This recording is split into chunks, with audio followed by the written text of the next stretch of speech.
আল্লাহ রাব্বুল আলামিন বলতেছেন ওয়া ইন জাহাদাকা আলা আন তুশরিকা বিমা লাইসা লাকা বিহি ইলম ফালা তুতি'হুমা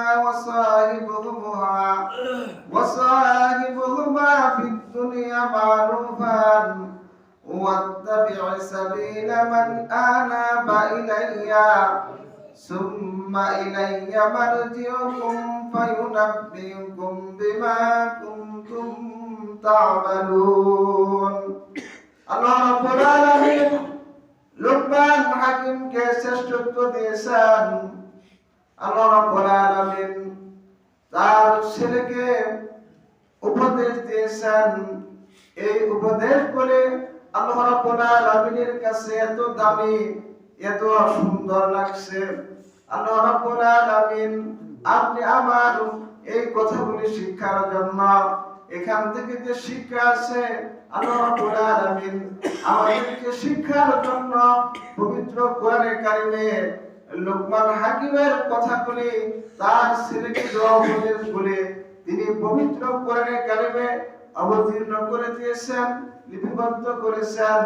লুকমান হাকিমের নামে আল্লাহ রাব্বুল আলামিন পবিত্র কোরআনে কারিমে সূরা অবতীর্ণ করে দিয়েছেন। তো গত জুমা আমরা দুইটা লুকমান হাকিম যে তার ছেলেকে উপদেশ দিয়েছেন, কয়টা উপদেশ আমরা শিখছি মনে আছে? যে দুইটা উপদেশ বলছিলাম। যে কি কি? এক নম্বরে হলো আমরা আল্লাহ তাআলার সহিত শরীক করব না, অংশীদার স্থাপন করব না। দ্বিতীয় নম্বর হলো পিতামাতার সহিত ইহসান করব, সৎ ব্যবহার করতে হবে। কেননা পিতামাতার সন্তানকে, মাতা সন্তানকে তার পেটের ভিতর বহন করেছেন, অনেক কষ্ট করেছেন, দুনিয়াতে ভূমিষ্ঠ করেছেন। এজন্য আল্লাহ রাব্বুল আলামিন অন্য জায়গায় বলতেছেন ওয়া কাদা রাব্বুকা আল্লা তা'বুদু ইল্লা ইয়্যাহু ওয়া বিল ওয়ালিদাইনি ইহসানা। আমার ফরজ কাজের পর, আমার ইবাদত করার পর ওয়া কাদা রাব্বুকা আল্লা তা'বুদু ইল্লা ইয়্যাহু ওয়া বিল ওয়ালিদাইনি ইহসানা। তোমরা তোমার পিতামাতার খেদমত করো, পিতামাতার প্রতি ইহসান করো, তাদের প্রতি দয়া করো, তাদেরকে ভালোবাসো, তাদেরকে মহব্বত করো। ইম্মা ইয়াবলুগান্না ইনদাকাল কিবারা আহাদুহুমা আও কিলাহুমা ফালা তানহারহুমা ওয়া কুল লাহুমা কাওলান কারীমা। পিতামাতার সহিত এমন আচরণ করো না তারা যে শব্দ বলে। দুনিয়াতে যদি পিতামাতা জীবিত থাকে তাদের প্রতি ইহসান করো, তাদের প্রতি সদাচরণ করো, তাদেরকে মহব্বত করো, তাদেরকে ভালোবাসা। যদি পিতামাতা যদি তোমার প্রতি সন্তুষ্ট হয়ে যায়, আল্লাহ রাব্বুল আলামিন তোমার প্রতি সন্তুষ্ট হয়ে যাবে। এজন্য লুকমান হাকিম তার ছেলেকে বলতেছেন তুমি তোমার পিতামাতার প্রতি ইহসান করবে, পিতামাতার প্রতি দয়া করবে, পিতামাতাকে ভালোবাসবে। পিতামাতা যদি, তারপর আল্লাহ রাব্বুল আলামিন বলতেছেন ওয়া ইন জাহাদাকা আলা আন তুশরিক বিমা লাইসা লাকা বিইলম।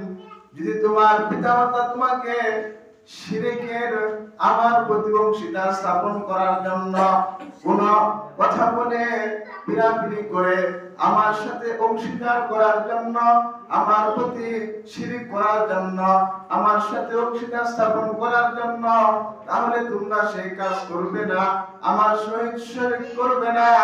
তবু তোমরা তারা যে তোমাদেরকে অংশীদার স্থাপন করার জন্য, আমার প্রতি শরীক করার জন্য তারা যে তোমাকে পিরাপিরি করতেছে, তবু তাদের প্রতি তুমি ইহসান করবে, তাদেরকে সদাচরণ করবে, তাদের প্রতি তাদেরকে শব্দ বলে এরকম কোন কটু কথা বলা যাবে না।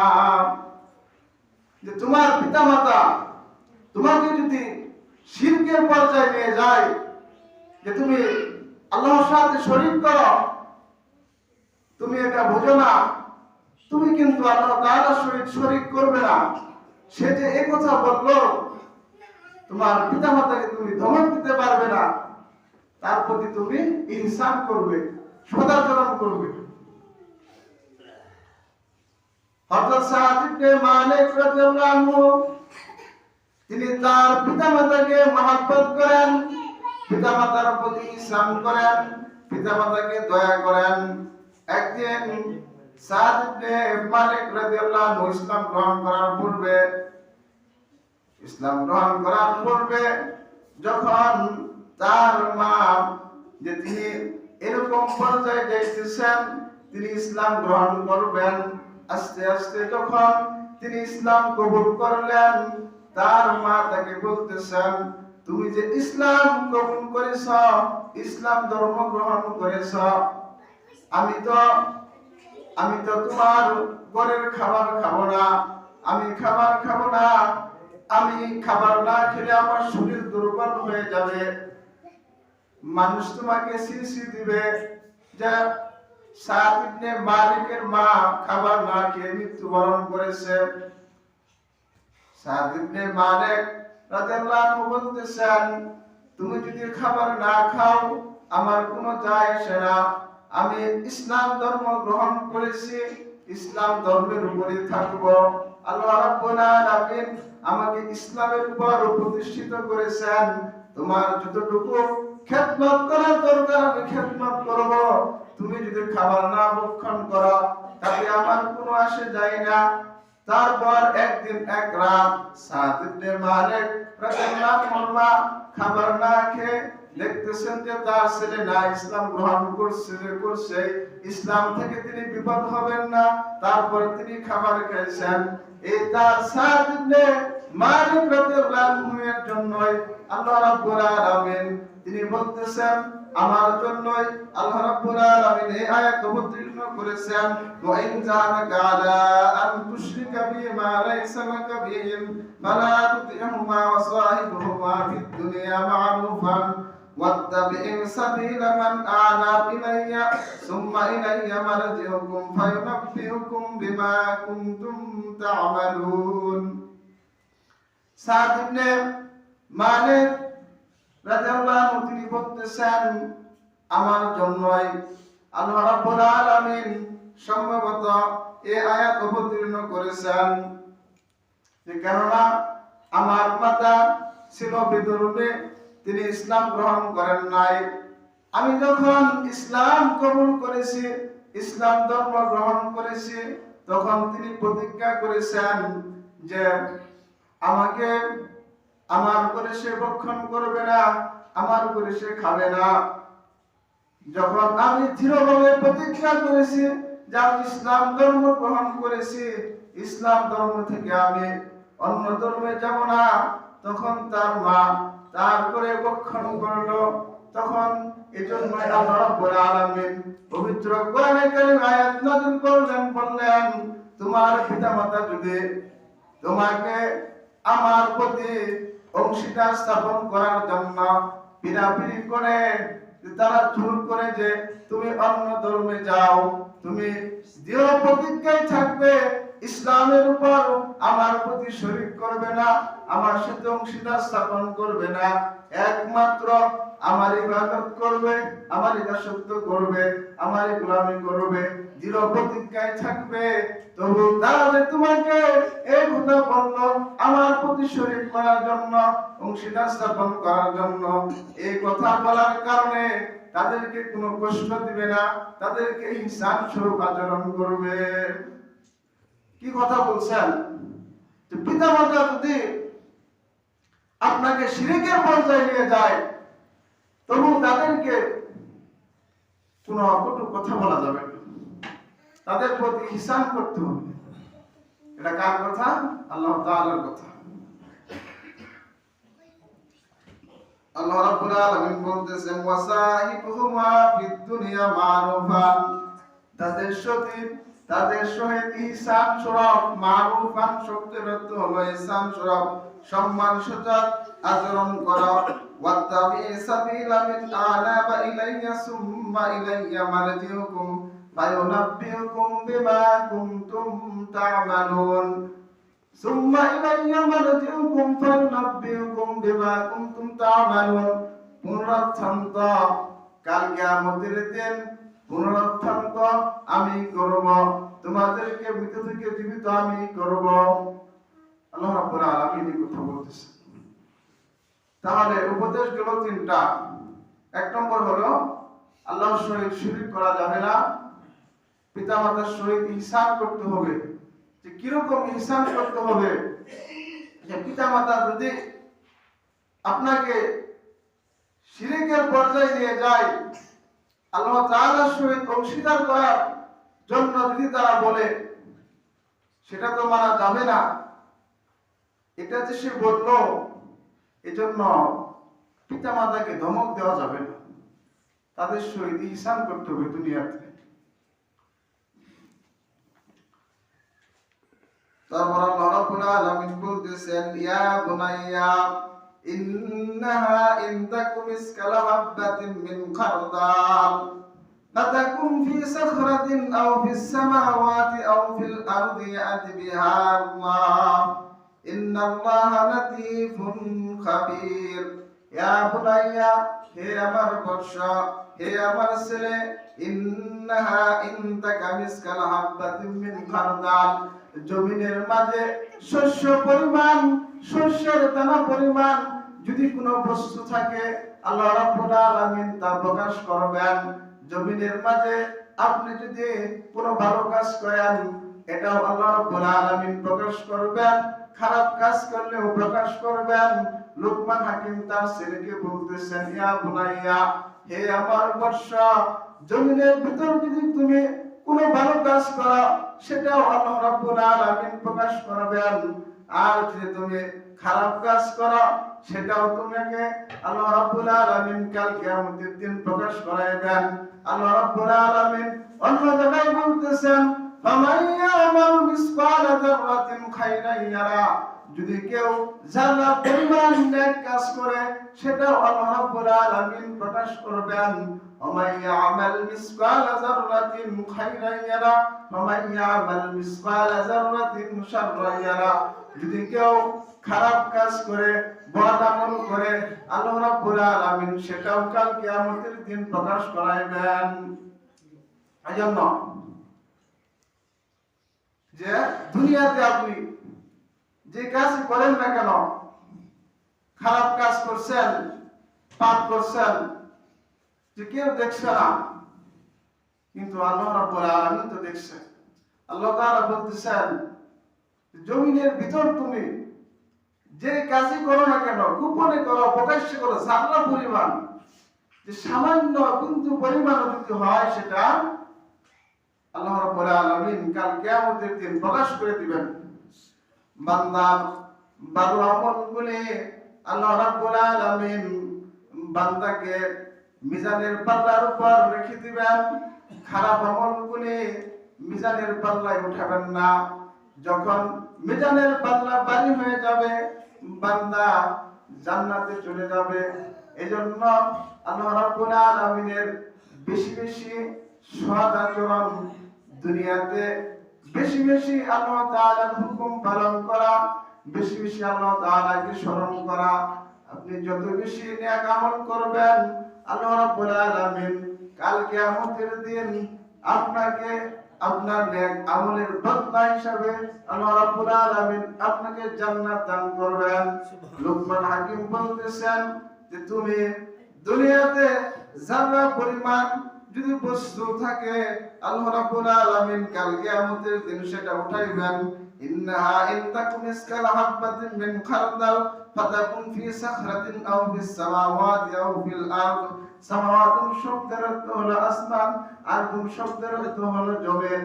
জমিন এবং আসমানের ভিতর যারা পরিমাণ যদি কোনো বস্তু হয়, আল্লাহ রাব্বুল আলামিন সেটা কাল কিয়ামতের দিন তোমাকে দেখাবে। ইন্নাল্লাহা লাতীফুন খাবীর, নিশ্চয় আল্লাহ রাব্বুল আলামিন সূক্ষ্ম দ্রষ্টা। তুমি যা করো সব কিছু আয়াতদিন আল্লাহ তাআলা। তুমি যে কাজ করো, এটা আল্লাহ তাআলা আয়াতদিন। আপনি যে কাজ করতেছেন, এটা আল্লাহ তাআলা আয়াতদিন। কিন্তু প্রত্যেকটা কাজ। এই জন্য দুনিয়াতে আপনি যে কাজ করেন না কেন আল্লাহ তাআলার কাছে জবাবদিহি করতে হবে। তাহলে এটা হিসাব হলো যে আমরা যে কাজই করব হিসাব করে করব আমরা। আর আল্লাহ রাব্বুল আলামিন অন্য জায়গায় বলতেছেন কিরামান কাতিবিনা ইয়ালামুনা মা লা তাফআলুন। সম্মানিত দুইজন লেখক দুই কাজের ভিতর আছেন। তারা আপনি ভালো কাজ করতেছেন, ভালো কাজের আপনার এক আমলগুলি লিখতেছেন এক ফেরেশতা, বাম কাজে আছেন আরেক ফেরেশতা আপনার বদ আমলগুলি লিপিবদ্ধ করতেছেন। আপনার জন্য আল্লাহ রাব্বুল আলামিন প্রহরী রেখে দিয়েছেন। তারপর আল্লাহ রাব্বুল আলামিন বলতেছেন ইয়া বুনাইয়া আকিমিস সালাতা ওয়া আমর বিল মা'রুফ ওয়ানহা আনিল মুনকার ওয়াসবির আলা মা আসাবাকা ইন্না যালিকা মিন আজমিল উমুর। ইয়া বুনাইয়া আকিমিস সালাত, হে আমার বৎস, হে আমার বাজা, হে আমার কলিজার টুকরা, হে আমার ছেলে, ইয়া বুনাইয়া আকিমিস সালাত, তুমি সালাত কায়েম করো, সালাত প্রতিষ্ঠা করো। আল্লাহ তাআলার হুকুম তুমি নামাজ আদায় করো। ওয়া আমরু বিল মা'রুফ, তুমি সৎ কাজের আদেশ দাও। ওয়া আনহা আনিল মুনকার, এবং অসৎ কাজ থেকে বাধা প্রদান করো। ওয়াসবির আলা মা আসাবাকা ইন্না যালিকা মিন আজমিল উমুর। যখন তুমি মানুষকে সৎ কাজের আদেশ দিবে, অসৎ কাজ থেকে বাধা প্রদান করবে, তখন তোমার উপর তোমাকে ঝাঁঝরা করার জন্য, তুমি যে মানুষকে ভালো কাজের প্রতি আদেশ দিবে, খারাপ কাজ থেকে নিষেধ করবে, তোমার উপর ধৈর্যের পরীক্ষা দিবেন আল্লাহ রাব্বুল আলামিন। তখন তুমি আল্লাহ তাআলার উপর ওয়াসবির আলা মা আসাবাকা, বিপদের সময় তুমি ধৈর্য ধারণ করবে। ইন্না যালিকা মিন আজমিল উমুর, এটাই হলো মুমিনের প্রত্যয়ী কাজ। তাহলে এক নম্বরে হলো আল্লাহ তাআলার সহিত শরীক করা যাবে না। পিতা মাতার প্রতি ইহসান করতে হবে। পিতা মাতা যদি আল্লাহ তাআলার সহিত শরীক করার জন্য বলেন, সেটা তো করা যাবে না, তবু পিতা মাতার প্রতি ইহসান করতে হবে, সালাত কায়েম করতে হবে। আজকে ইনশাআল্লাহ শেষ করে দেব সংক্ষিপ্তভাবে যে সালাত কায়েম করতে হবে। ব্যাখ্যা বিস্তারিত ব্যাখ্যা করলে অনেক সময় লাগবে। যে সালাত কায়েম করতে হবে, সৎ কাজে আদেশ দিতে হবে মানুষকে, অসৎ কাজ থেকে বাধা প্রদান করতে হবে। যে বলতেছেন হে আমার বৎস, যখন তুমি ভালো কাজ করবা, নামাজ পড়বা, সৎ কাজের আদেশ দিবা, মানুষকে ভালোর দিকে আহ্বান করবা, আর যখন খারাপ কাজ করতে হইতেছে, এক জায়গায় খারাপ কাজ করা হইতেছে, ওই জায়গায় তুমি বাধা প্রদান করবা, তখন তোমার বুকে ছাঁচড়া করে দেওয়ার জন্য এরকম অনেকেই থাকবে। তখন তুমি যখন তোমার উপর বিপদ আসবে, তখন তুমি ধৈর্য ধারণ করবে। বিপদের সময় ধৈর্য ধারণ করবে। বিপদের সময় ধৈর্য ধারণ করাই হলো প্রকৃত মুমিনের কাজ। আল্লাহ রাব্বুল আলামিন এগুলো শিখাই দিয়েছেন। তাহলে আমাদের কি করতে হবে? আল্লাহ তাআলার হুকুম নামাজ কায়েম করতে হবে। এখানে আল্লাহ রাব্বুল আলামিন নামাজ কায়েমের কথা বলছেন, যে একা নামাজ পড়লে হবে না, জামাতের সহিত নামাজ পড়তে হবে। তাহলে আমরা সালাত কায়েম করব, সৎ কাজের আদেশ দিব, অসৎ কাজ থেকে মানুষকে বাধা প্রদান করব। তারপর কি বলতেছেন আল্লাহ তাআলা? ওয়ালা তুসাগির খাদ্দাকা লিন-নাস ওয়ালা তামশি ফিল আরদি মারাহান ইন্নাল্লাহা ইউহিব্বু মুখতালিফান ফাখুর। ওয়ালা তুসাগির খাদ্দাকা লিন-নাস, জমিনের ভিতর তুমি দাম্ভিকতার সহিত চলাফেরা করো না। ওয়ালা তুসাগির খাদ্দাকা লিন-নাস, তুসাগির সাইরের বহুবচন, বললাম সাইরের মাদ্দা সাইর শব্দের অর্থ হলো যে ও যখন অসুস্থ হয়, অসুস্থ হয়ে তার মুখমণ্ডল মুখ বাঁকা করে রাখে, এরকম ভাবে মানুষ যখন একজনের সহিত কথা বলে আরেকজনের সহিত, একজন আরেকজনের সহিত যখন কথা বলে, তখন কথা বলার সময় তোমার মুখকে বাঁকা করে রাখো না, তোমার মুখকে ফেস টু ফেস সঠিক রেখে হাস্যোজ্জ্বল চেহারায় মানুষের সহিত কথা বলো।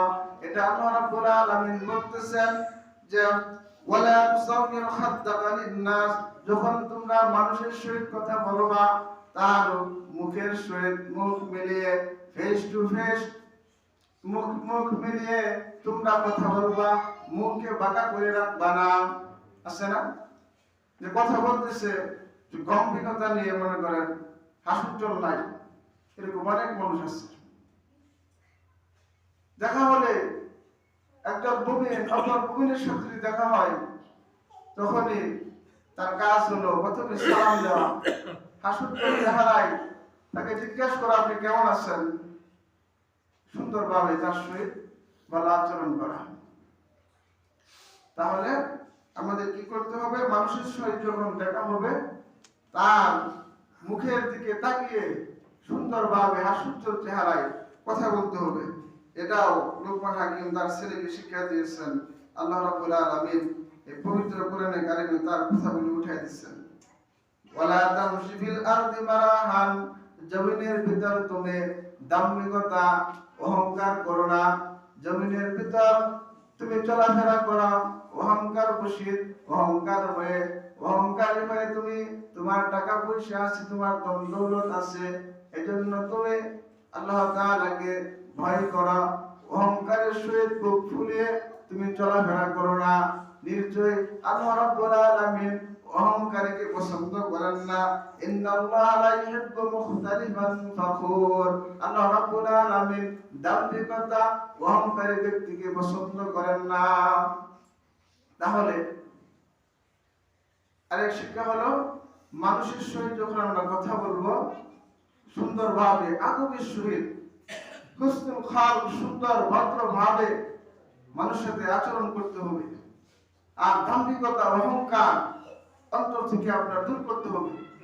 আল্লাহ নবী সাল্লাল্লাহু আলাইহি সাল্লাম হাদিসে পাক ইরশাদ করেন, লাকড়ি যেরকম ভাবে আগুনকে খেয়ে ফেলে তদ্রূপ ভাবে যার অন্তরে যারা পরিমাণ অহংকার আছে তার আমল সমূহ খেয়ে ফেলে।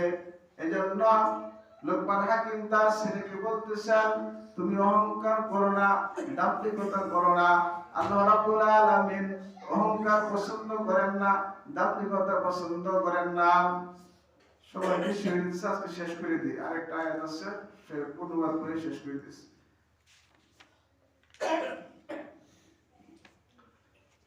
আল্লাহ রাব্বুল আলামিন বলতেছেন ওয়াকসিদ ফি মাশইকা ওয়াগদুদ মিন সাউতিকা, ওয়াকসিদ ফি মাশইকা, তুমি যে চলাচল করো তোমার চলাচলের পথকে তুমি মধ্যম পন্থায় অবলম্বন করো।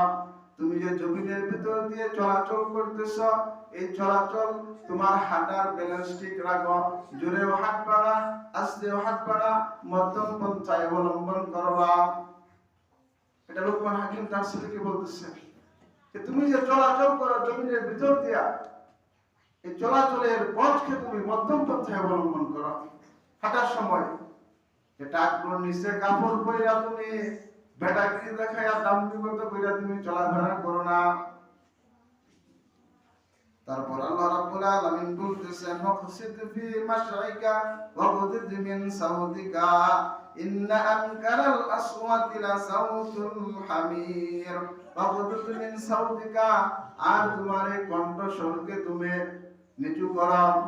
আল্লাহ রাব্বুল আলামিন যে তোমাকে কণ্ঠস্বর দিয়েছেন এই কণ্ঠস্বরকে তুমি নিচু করো, মানুষের সহিত সুন্দরভাবে মধ্যম পন্থায় তুমি কথা বলো, কণ্ঠস্বরকে নিচু করতে হবে। ইন্না আনকারাল আসওয়াতি লা সাউতুল হামির, নিশ্চয় গাধার স্বর সবচাইতে নিকৃষ্ট। তাহলে কথা বলার সময় মধ্যম স্বরে কথা বলতে হবে। তাহলে আমরা 10টা জিনিস মোটামুটি ভাবে আল্লাহ রাব্বুল আলামিন পবিত্র কোরআনে কারিমে লুকমান হাকিম তার ছেলেকে 10টা উপদেশ দিয়েছেন। এই 10টা উপদেশ আল্লাহ তাআলার কাছে এত পছন্দ হয়েছে, এত দামি হয়েছে, আল্লাহ রাব্বুল আলামিন পবিত্র কোরআনে কারিমে উঠাইয়া দিয়েছেন। এটা কেন উঠাইছেন? যে আমাদের শিক্ষার জন্য, যে এই 10টা জিনিসের উপর আমল করতে পারবে তার জন্য জীবনকে তার পরিচালনা করা সহজ হয়ে যাবে। তাহলে আমরা কি শিখলাম? 1 নম্বরে হলো আল্লাহর সহিত শরীক করা যাবে না। পিতামাতার প্রতি ইহসান করতে হবে, সদাচরণ করতে হবে। পিতামাতা যদি কোনো আপনাকে শিরকের পরিচালনা দেয়, শিরিক করার জন্য, তবু তার প্রতি ইহসান করতে হবে। নামাজ কায়েম করতে হবে, নামাজ পড়তে হবে, সৎ কাজের আদেশ দিতে হবে, অসৎ কাজ থেকে বাধা প্রদান করতে হবে। এই সৎ কাজের আদেশ, অসৎ কাজের যখন আপনি এই কাজ করবেন, ভালো কাজ করবেন, অসৎ কাজ থেকে বাধা প্রদান করবেন মানুষকে, তখনই আপনার বিভিন্ন ভাবে আপনার উপর অত্যাচার, জুলুম আসতে পারে। এজন্য আল্লাহ রাব্বুল আলামিন বলছেন তোমার ধৈর্য ধারণ করতে হবে। এটা মুমিনের প্রত্যেক কাজ। আর জমিনের ভিতর দম্ভ ভরে, অহংকার করে জমিনের ভিতর চলাফেরা করা যাবে না। আর কণ্ঠস্বরকে নিচু করতে হবে। আল্লাহ রাব্বুল আলামিন সংক্ষিপ্তভাবে আলোচনা করলাম। যে কথাগুলি বললাম, এই কথাগুলির উপর আমাকে সবাইকে আমল করার তৌফিক দান করুন। আমিন। সুবহানাল্লাহি ওয়া বিহামদিকা আশহাদু আল্লা ইলাহা ইল্লা আনতা আস্তাগফিরুকা ওয়া আতুবু ইলাইক।